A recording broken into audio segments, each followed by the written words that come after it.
Assalamualaikum warahmatullahi wabarakatuh. Salam sejahtera untuk kita semua. Marilah kita panjatkan puji syukur hadirat Allah Subhanahu wa taala karena berkat rahmatnya kita bisa berkumpul di sini. Perkenalkan, saya Dimas Aditya yang menjadi moderator dari kelompok 5B yang terdiri dari Abid Fadila, Aditya Mariadi, Dimas Aditya, dan Raifan Wahyu Firdaus. Baik, pada pembahasan kali ini yaitu analisa hasil biaya mulai dari biaya pencegahan sampai usulan perbaikan. Yang pertama, analisis hasil. Analisis biaya kualitas dilakukan dengan mengamati elemen-elemen dari biaya kualitas yang terjadi pada PTX. Dilanjutkan dengan pengamatan terhadap komposisi total biaya kualitas. Kemudian dilanjutkan dengan mengamati kondisi biaya kualitas total terhadap revenue. Analisis yang dilakukan adalah dengan pengamatan kecenderungan atau tren besarnya biaya kualitas, serta kecenderungan perubahan komposisi biaya kualitas dari periode tahun fiskal 2005 sampai 2008. Untuk melihat sejauh mana perkembangan biaya kualitas PTX dalam rentang waktu tersebut. Analisis biaya pencegahan atau prevention cost. Elemen biaya kualitas di PTX untuk kategori biaya pencegahan prevention cost meliputi perencanaan kualitas atau quality planning, lalu audit kualitas atau quality audit, lalu perawatan, peralatan atau maintaining equipment, dan pelatihan atau training. Besarnya biaya pencegahan yang dikeluarkan PTX untuk periode 2005 sampai 2008 dipengaruhi oleh keempat elemen biaya yang ada. Beberapa elemen memiliki nilai yang bersifat tetap seperti kegiatan perencanaan kualitas, perencanaan proses yang bersifat paperwork, sehingga hanya memerlukan resource, pekerjaan, dan besaran biaya kualitas yang dikeluarkan relatif tetap untuk tiap bulannya. Elemen biaya yang berubah adalah biaya audit kualitas, biaya pelatihan, dan biaya maintenance. Variasi pada biaya-biaya tersebut mengakibatkan variasi pada total biaya pencegahan yang terjadi pada PTX.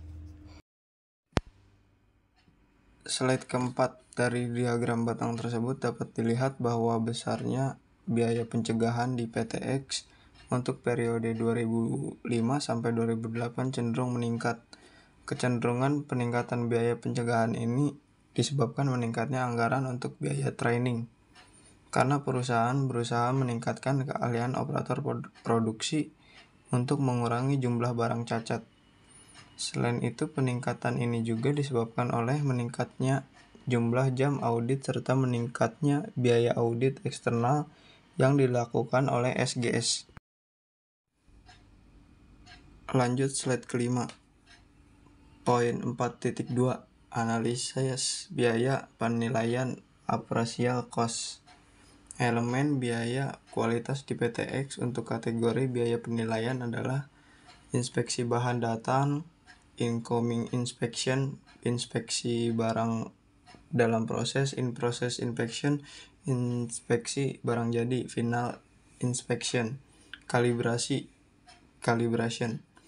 Dari diagram batang di atas dapat dilihat bahwa besarnya biaya penilaian di PTX periode 2005 sampai 2008 cenderung meningkat, mulai dari tahun 2005 berjumlah 71.339.620 perak hingga tahun 2008 yang berjumlah 13.432.432 perak. Hal ini disebabkan jumlah produksi yang cenderung meningkat dari tahun 2005 hingga tahun 2008, meskipun di tahun 2006 jumlah produksi sedikit menurun. Analisis biaya kegagalan, failure cost, yang termaksud ke dalam elemen biaya kualitas di PTX untuk kategori biaya kegagalan failure cost adalah inspeksi ulang dan rework. Inspeksi ulang terjadi karena adanya pengecekan terhadap barang cacat internal. Hal ini dilakukan oleh Departemen Quality Control untuk memastikan kecacatan yang terjadi dan mengidentifikasi jenisnya. Dari gambar diagram batang 4.4 dapat dilihat bahwa besarnya biaya kegagalan cenderung mengalami penurunan. Meskipun ada sedikit kenaikan pada tahun 2008 di mana biaya kegagalan naik sedikit melebihi tahun sebelumnya. Hal ini hanya bersifat insidental karena meskipun jumlah biaya kegagalan naik pada tahun 2008, namun kenaikannya tidak melebihi jumlah biaya kualitas total pada tahun 2006, sehingga kenaikan ini dianggap tidak signifikan atau dapat diabaikan karena jumlah persentase kenaikannya sedikit. Analisis total biaya kualitas atau total cost of quality. Analisis tren. Besarnya biaya kualitas pada PTX diperoleh dengan menjumlahkan seluruh biaya dari tiap elemen biaya kualitas, yakni biaya pencegahan, biaya penilaian, dan biaya kegagalan.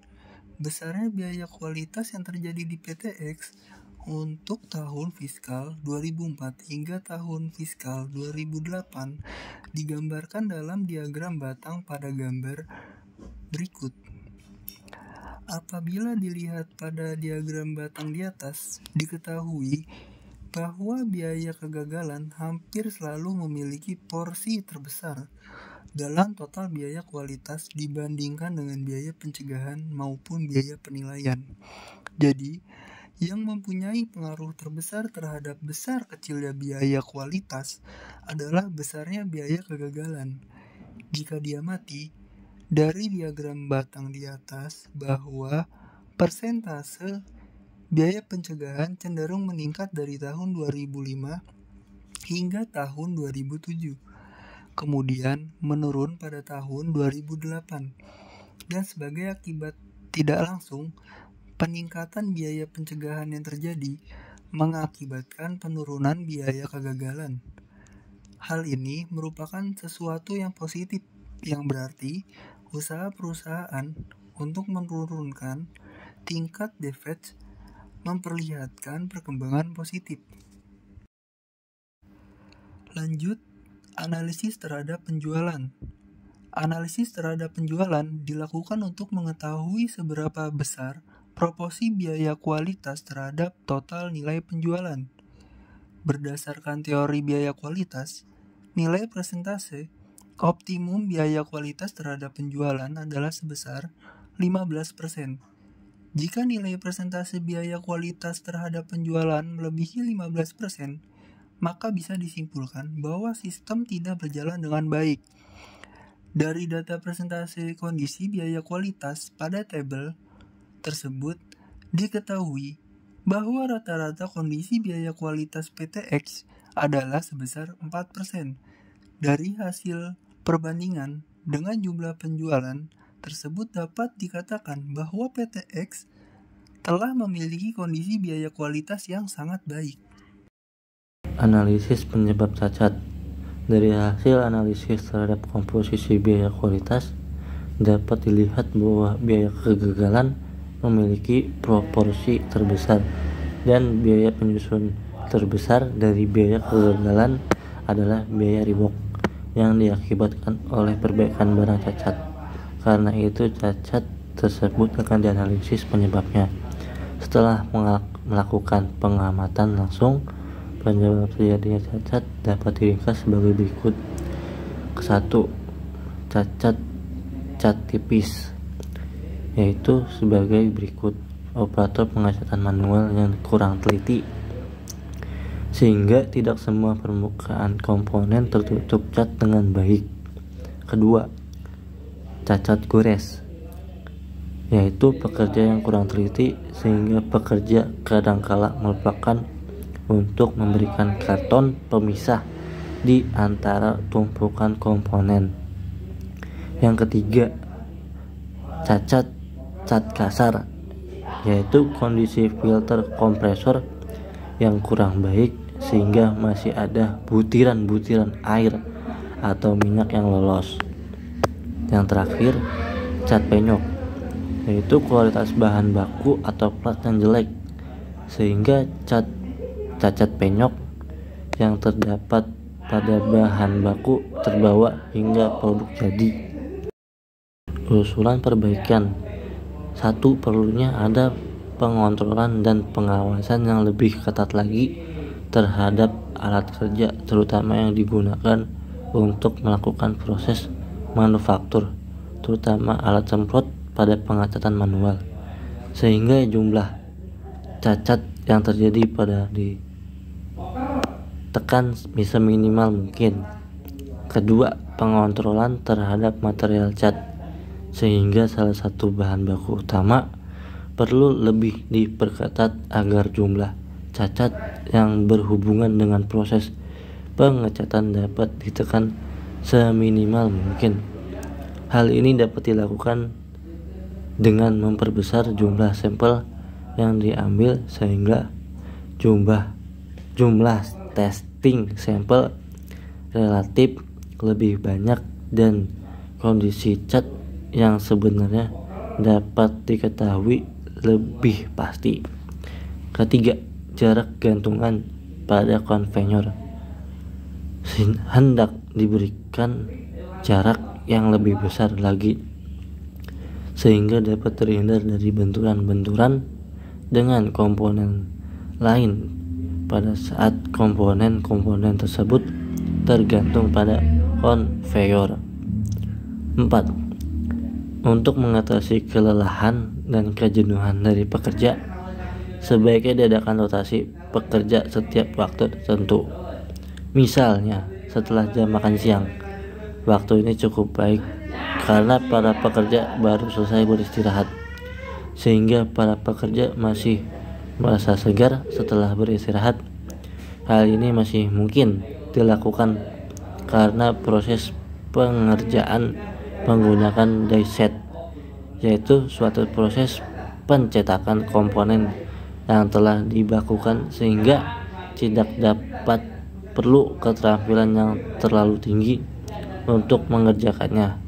Hal lain yang dapat dilakukan adalah dengan memberlakukan kembali sistem kerja shift yang sempat dihilangkan karena dampak krisis ekonomi. Kelima, dengan melakukan evaluasi, misalnya sebelum memulai kerja, para pekerja dikumpulkan di suatu tempat dan kemudian selama 15 menit para pekerja mendiskusikan kesulitan-kesulitan yang dialami pada hari kerja sebelumnya dengan dipimpin oleh manajer pabrik atau kepala bagian quality control. Dengan demikian, kelompok ini dapat saling membantu dan saling memecahkan masalah yang dihadapi sehingga komunikasi antar pekerja dengan pekerja dan pekerja dengan atasan dapat terjalin dengan baik. Sekian, terima kasih. Inilah presentasi kami pada kali ini. Semoga apa yang kita sampaikan dapat bermanfaat bagi kita semua. Jika ada kurangnya, mohon dimaafkan karena kesempurnaan sesungguhnya hanya milik Allah Subhanahu wa Ta'ala, dan kurang lebihnya mohon maaf. Wabillahi taufiq wal hidayah. Wassalamualaikum warahmatullahi wabarakatuh.